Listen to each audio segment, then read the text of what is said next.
3월 5일부터 사순절이 시작됩니다. 한국의 많은 교회들은 사순절이 되면 이제 금식, 절제, 회개를 강조하죠. 그래서 이를 위해서 특별 새벽 기도회를 갖기도 하고 특별 기도회를 갖기도 합니다. 그런데 또 한편에서는 사순절이라는 게 성경적 근거가 없기 때문에 지키지 않는다. 또는 이것은 사실 로마 가톨릭의 전통이기 때문에 지키지 않는다는 일부 교단들도 있습니다. 혹자들은 오늘 우리가 읽은 말씀을 근거로 해서 예수님께서 광야에서 40일을 머무신 것과 사순절을 연관시키기도 하죠. 그렇다면 사순절의 기원은 어디에서 찾아볼 수 있을까? 디다케라는 문서가 있어요. 1세기에서 2세기 초 시리아에서 기록되었다라고 알려져 있는데 이 디다케는 12사도들의 가르침이 기록되어 있는 책으로 우리가 알려져 있죠. 이 책에 따르면은 초기 기독교는 부활절 전에 금식을 했다라고 기록이 되어 있어요. 그냥 사순절 40일 동안 금식했다 이런 건 아니고 부활절 전에 금식을 했다라는 기록이 있습니다. 그래서 주로 부활절 전에 사람들이 금식을 가졌는데 왜 그랬냐면 초대 기독교에서는 부활절에 세례식을 했어요. 그래서 세례식을 하기 위한 그 세례 후보자들에게 금식을 하면서 몸을 정결하게 만들고 또 성경 공부 그리고 신앙 교육을 통해서 사람들에게 예수 그리스도의 제자가 될 수 있는 어떤 일련의 기간들을 가졌던 것이죠. 금식 기간은 정확하진 않지만 대개 이틀에서 3일 정도 금식을 했다고 해요. 그 후에 기간이 점점 늘어나다가 금식 또는 회개 또는 절제 생활을 40일이 된 게 이제 325년 니케아 공의회에서 40일간의 기간을 부활절 전 40일의 기간을 좀 절제와 회개와 경건의 날로 지키자라고 공식적으로 325년 니케아 공의회에서 결정이 되었죠. 아무튼 초대교회에서는 이 부활절 그리고 이 사순절을 어떻게 지켰냐면 세례를 위한 기간으로 지켰어요. 세례를 받기 위해서 준비하는 과정이 사순절이었고 부활절은 세례를 통해서 거듭난 생활의 시작점으로 초대교회 전통에서는 지켰습니다. 어찌되었건 사순절이 되면 많은 사람들이 이제 예수님의 고난을 묵상하면서 무엇인가를 절제하고 이전보다는 조금 더 경건한 생활을 하기 위해서 애쓰곤 합니다. 제가 신학교 다닐 때 유행했던 사순절의 실천은 무엇이었냐면 미디어 금식이었어요. 미디어 금식. 뭐냐면 TV 보는 거 조금 줄이고 스마트폰 보는 거 조금 줄이고 우리의 그 TV와 그 엔터테인먼트에 고정되어 있는 시선을 조금은 성경과 기도의 자리로 옮기자 하는 어떤 경건의 실천이 유행이었어요. 그래서 막 그런 이야기를 하는데 예배학 교수님께서 지나가시다가 그 얘기를 듣고 야 그런 거 하지마 이러시는 거예요. 신학생들이 열심히 경건 훈련 하겠다고 하는데 교수님이 하지 말라고 그러시는 거예요. 그래서 왜요? 그랬더니 경건 활동을 위해서 경건 생활을 위해서 무언가를 절제하는 일을 함부로 하게 되면 그 본질이 변질되게 된다 이렇게 말씀하시는 거예요. 그래서 무슨 말씀이세요? 이렇게 물어보니까 사순절 기간 동안 괜히 가장 좋아하는 거 안 하고 절제하면 불평불만만 생겨 이러는 거예요. 맞는 말이죠. 주로 저희 신학생 때는 파트가 아동부나 유스그룹을 담당하잖아요. 그러면 전도사만 하는 게 아니라 애들한테도 같이 하자 그러잖아요. 너네도 스마트폰 조금 보고 게임 조금 하고 TV 조금 봐라 유튜브 조금 봐라. 그러면 애들이 사순절만 오면 싫어한다는 거예요. 그리고 나서 어떻게 이게 그 부활의 기쁨이 어떻게 변질이 되겠어요? TV 다시 보는 날, 스마트폰 다시 마음껏 할 수 있는 날로 변질되는 거예요. 예수님의 부활을 기뻐하고 그날을 기억하는 게 아니라 이제 하루만 참으면 내가 스마트폰 다시 할 수 있고 TV 다시 볼 수 있고 전도사님 잔소리 이제 그만 들을 수 있구나 이렇게 돼버린다는 거예요. 그럴 바에는 하지 말라는 거예요. 그렇게 변질될 바에는 하지 말아라. 즉 우리는 사순절을 준비하면서 또는 사순절을 지내면서 나는 무엇을 절제해야 할까라고 잘못된 질문을 하고 있었던 거예요. 사순절의 참된 의미는 준비예요. 준비. 그렇기 때문에 우리가 사순절을 준비하면서 또 사순절을 지내면서 선행해야 하는 질문은 무엇이냐면 나는 무엇을 준비하고 있는가예요. 세례 후보자들은 부활절에 세례를 받기 위해서 이 기간을 세례를 위한 시간으로 가득 채웠어요. 근데 우리는 이미 세례를 받았잖아요. 그렇죠? 그렇다면 우리는 사순절 그리고 부활절을 바라보면서 나는 무엇을 준비해야 할까? 라는 질문을 해야 되는 것이고 이 준비를 위해서 나는 무엇을 포기할 수 있을까? 라는 질문이 사실은 뒤에 따라와야 하는 것인데 우리는 이 순서를 바꿔버렸던 것이죠. 그냥 절제해야 되고 무엇을 위해서 절제해야 되고 무엇을 위해서 무엇을 포기해야 되는지를 고민하지 않았던 것이죠. 실제로 초대교회에서 시작된 사순절은 예수를 따르는 제자가 되기 위한 준비의 과정이었어요. 그렇다면 오늘날 우리도 똑같이 적용할 수 있죠. 내가 예수 그리스도의 제자가 되기 위해서 무엇을 포기할 수 있을까? 무엇을 절제할 수 있을까?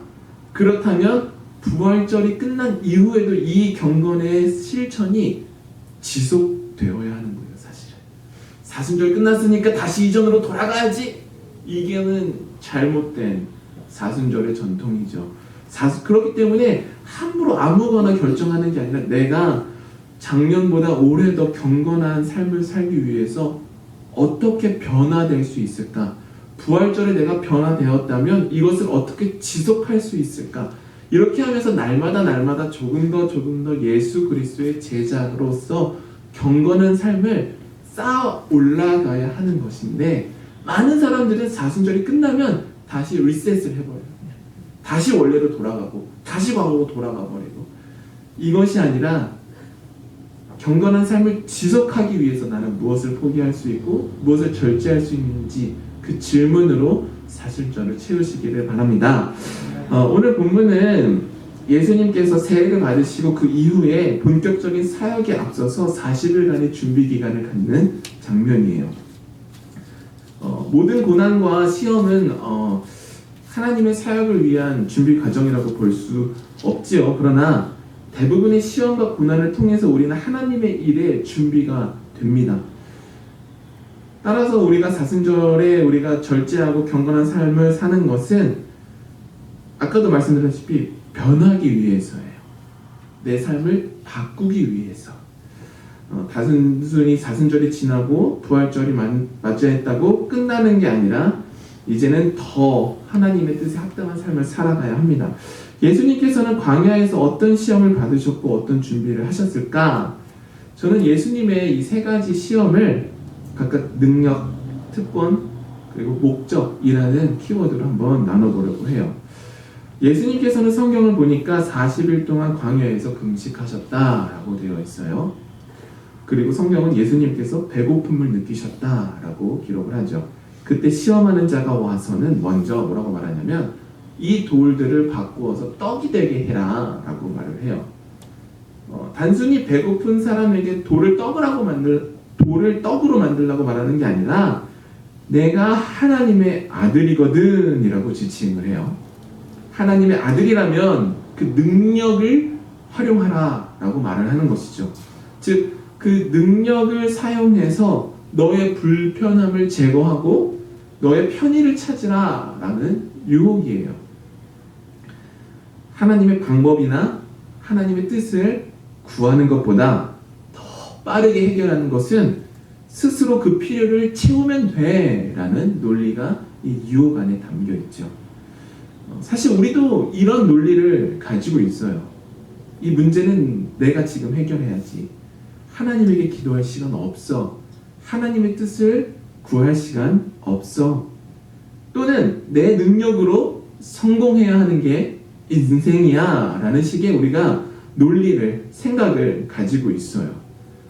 즉 우리는 개인의 능력을 신앙보다 더 의지하려는 태도, 말, 생각이 우리 안에 사실은 있습니다.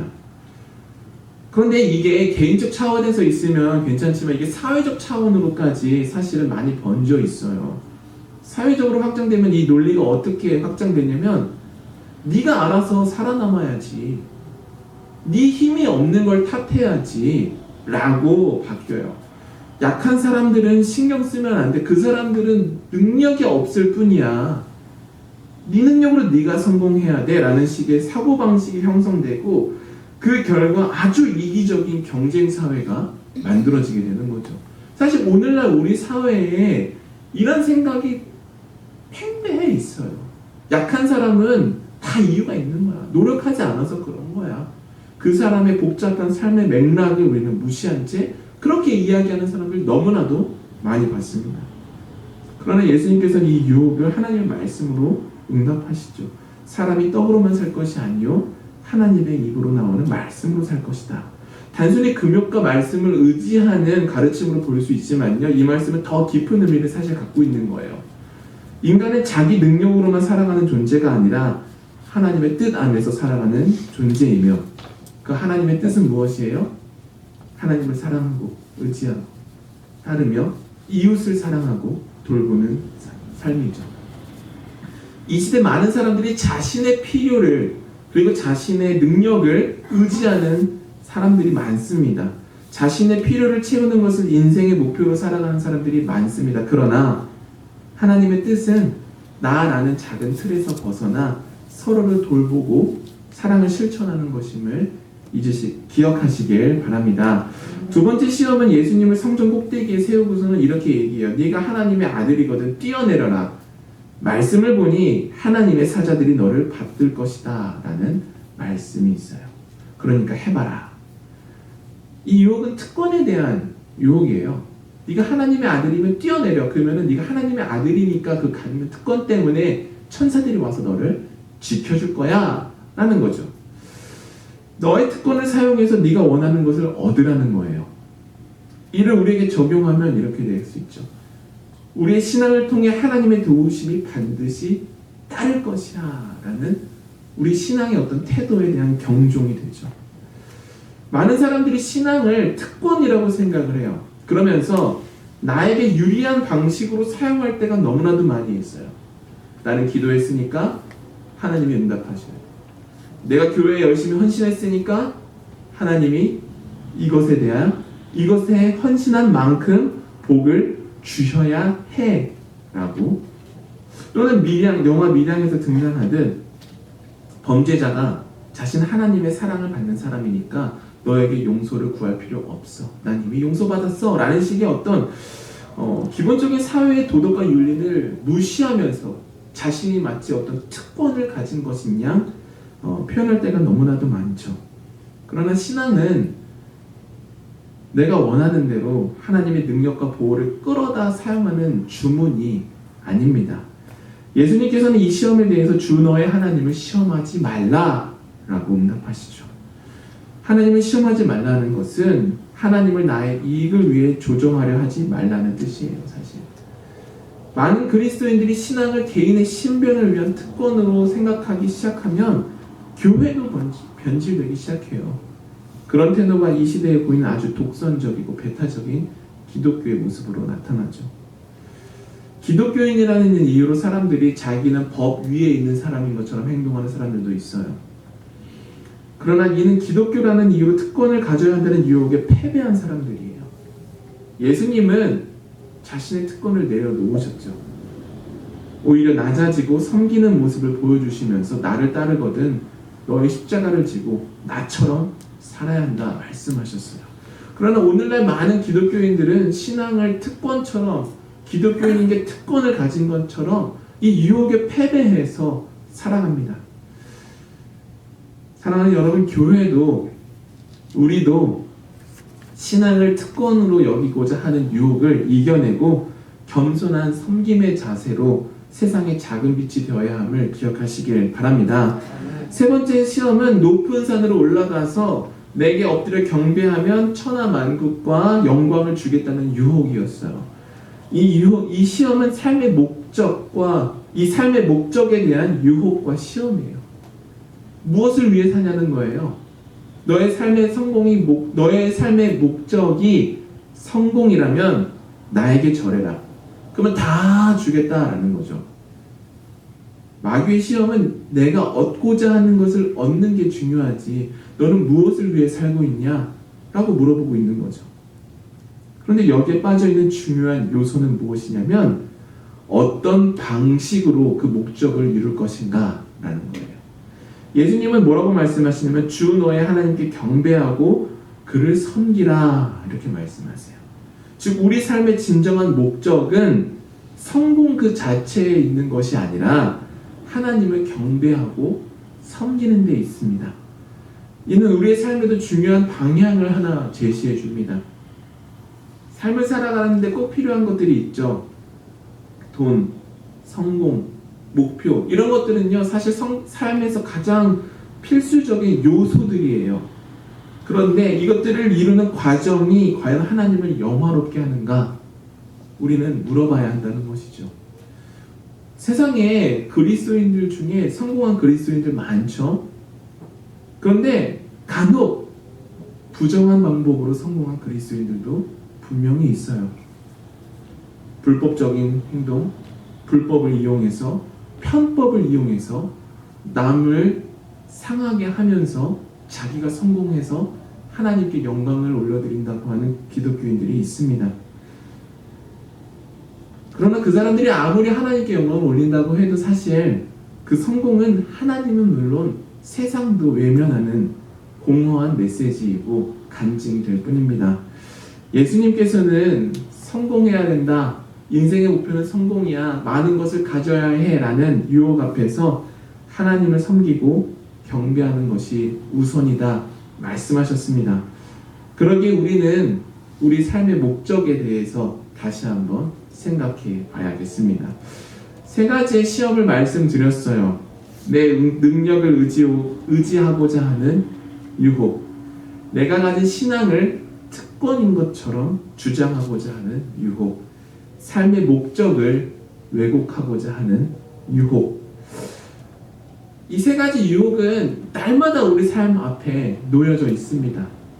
우리가 의식하지 못할 뿐이지 한 번만 생각해보면 우리는 늘 신앙을 특권처럼 이용하려고 하고 하나님의 능력보다는 내 능력을 의지하려고 하고 삶의 목적이 하나님을 경배하고 하나님께 영광 올려드리는 것이 아니라 더 많은 것들을 소유하고 남보다 더 높은 곳에 올라가는 것이 삶의 목적이라고 착각하며 살 때가 너무나도 많습니다. 우리는 내 능력을 의지하고자 하는 그 태도, 신앙을 특권으로 여기고자 하는 태도, 성공만을 쫓아 살려고 하는 태도를 내려놓고 하나님을 신뢰하고 하나님 앞에 겸손하며 하나님을 예배하는 신앙인이 되어야겠습니다. 함께 기도하겠습니다.